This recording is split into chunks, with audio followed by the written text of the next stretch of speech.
It's that time of the year again where I run down my top 10 games of the year, and while the coronavirus has meant a lot of games have been delayed into 2021, there's still been a surprising amount of incredible ones to pick from. So with that said, let's dive in and see which ones made the cut for 2020. To kick it off at number 10 is Astro's Playroom. In 2018 I fell in love with Astrobot Rescue Mission for the PSVR, so to see a new game releasing on the PS5 that was aimed at showcasing the new DualSense controller had me intrigued, but I wasn't expecting too much considering it's entirely free. What colour me impressed as not only does it provide several hours of content for absolutely nothing, those several hours are an absolute joy to play, perfectly showing off the adaptive triggers and haptic feedback of the DualSense in some really inventive ways that you absolutely have to experience yourself to appreciate it. It's also a great love letter to PlayStation fans, with levels littered with numerous Easter eggs to various series and hardware over the last 25 years. And number 9 is Half-Life Alyx. Just when it seemed that a new Half-Life game would never happen, Valve announced a new entry exclusively for VR on PC that acts as a prequel, sitting in between the first and second game and placing you in the hands of Alex Vance. With VR still in its infancy, there are a lot of games that just feel like glorified tech demos, but Half-Life Alyx goes a long way to show what can be achieved with it, acting as a perfect showcase for the tech, thanks to its great visuals and tight motion controls that add to the gameplay rather than hinder it. Even though it's technically a prequel, its ending offers a surprise twist that suggests Half-Life 3 is going to happen, which is icing on the cake. Coming in at number 8 is Animal Crossing New Horizons. Fans have waited for a new entry in the series for many years, and it turns out it couldn't have come at a better time, as when the world was a mess and in the middle of a lockdown, we all had an idyllic island we could escape to and make our own. Building off of previous entries, you have more options than ever before in how you shape your island, right down to the terrain itself, which coupled with the great visuals make it the best game in this series yet and worthy of my top 10. From cute talking animals to demon slayers, we have Doom Eternal taking spot number 7. Truth be told, I never got into the original Doom games, so Doom 2016 was my first real foray into the series, which I thought was great, but I wondered what they could possibly do to improve the sequel, yet they've really managed it. If you thought the last game was quick and gory, Eternal turns it up to 11, offering you even more ways to traverse each level and annihilate your enemies. By the time you reach the end, you'll feel like a total badass as you effortlessly dart around, taking out dozens of enemies with your assortment of powerful weaponry. Doom Eternal hasn't been given as much credit as it deserves, but it's definitely not one to miss. Moving on to number 6, and we have Hades by Supergiant Games, who you may well know for their work on similar titles such as Bastion and Transistor, with their latest title arguably being their best yet. Admittedly, roguelike games aren't my favourite genre, but in spite of that I can't ignore how much Hades gets right, with its stylish visuals, addictive combat, great dialogue, and its extremely high replayability that never really feels repetitive thanks to aspects such as differing dialogue and boss variations in subsequent run-throughs. The only real sin Hades commits is that it hasn't come to Xbox or PlayStation yet. Hopefully it does so in the near future, so even more people can experience it.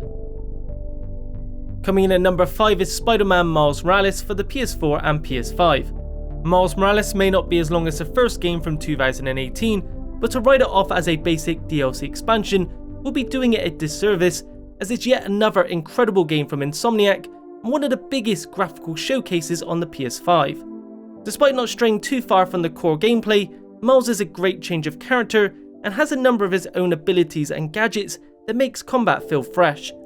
It also has a greater emphasis on stealth that keeps you on your toes more, and a fantastic ending that is pure eye candy on the PS5.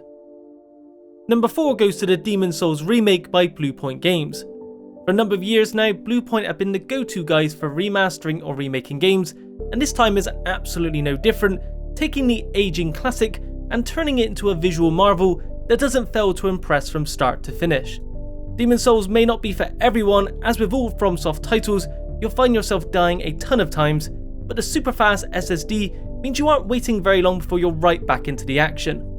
While it may be an 11-year-old game at its core, it still holds up extraordinarily well, and Bluepoint have made just enough tweaks without taking away the original's identity to make it one of the best releases this year. Coming in at number 3 is Final Fantasy VII Remake. Fans have clamoured for a remake for a ridiculously long time, so when Square Enix announced it in 2015, hype levels were through the roof. But after they announced the story would be broken up into 3 games and would do away with the turn-based combat, it left many fans concerned. Despite that, Final Fantasy VII Remake exceeded greatly in what it set out to achieve, with visuals that are arguably even better than Advent Children, real-time combat that is fast and engaging, while also containing elements of the original battle system, and a far more detailed retelling of the Midgar segment that further fleshes out the world. Final Fantasy VII Remake might not tell the whole story, but it feels like a complete game in its own right, and I can't wait to see what the next entry offers. Spot number 2 goes to none other than Ghost of Tsushima from the talented team at Sucker Punch. Sucker Punch have always created great PlayStation exclusives, but they've never been quite as highly regarded as some other PlayStation studios such as Insomniac or Naughty Dog. However, this has definitely been their year to shine. Ghost of Tsushima doesn't necessarily do anything particularly new, but what it does extremely well, with a vast, beautiful world that isn't marred with waypoint markers, thanks to its creative way of incorporating them into the world, a combat system that feels like a more polished, satisfying version of the recent Assassin's Creed titles, and a surprisingly engrossing story.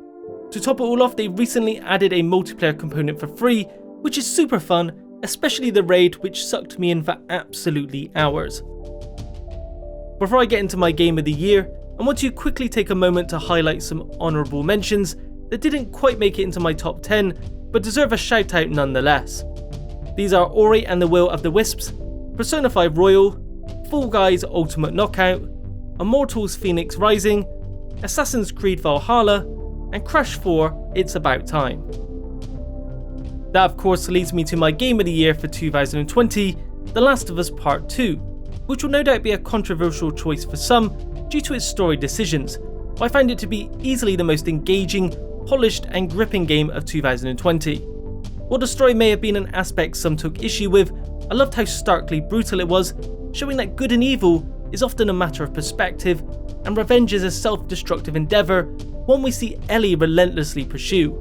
In many ways it's an exhausting, mentally draining experience, but I mean that in a good way, as Naughty Dog did such a good job driving home the dismal world and the characters' tribulations. The Last of Us Part 2 is an unbelievably good looking game, arguably the best on the PS4, and has extremely solid gameplay to match. It's not perfect, but it's not too far off. That's it for this video. If you enjoyed it, be sure to leave a like, subscribe and hit the bell icon for a notification each time I upload new content. Thanks for watching, and I'll speak to you in the next video.